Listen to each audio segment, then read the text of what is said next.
Mag-set up po tayo ng stage under the pool. Ayan o. Yung stage yung pool nyo, halimbawa may pool kayo, gusto nyo gawing venue, pwede po natin takban yan. Gawin po nating venue. Kaya po nito, may event sila bukas, pinatakban sa atin para gawing venue. Ayan, may purpose yung pool mo.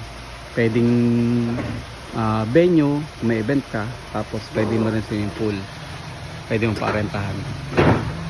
Ayan siya. Halos 50 square meter tong area ng pool na pinatakban sa atin para event bukas. Ayan. Private pool. Ito lang po yan, Samur and Bulacan. Let's go.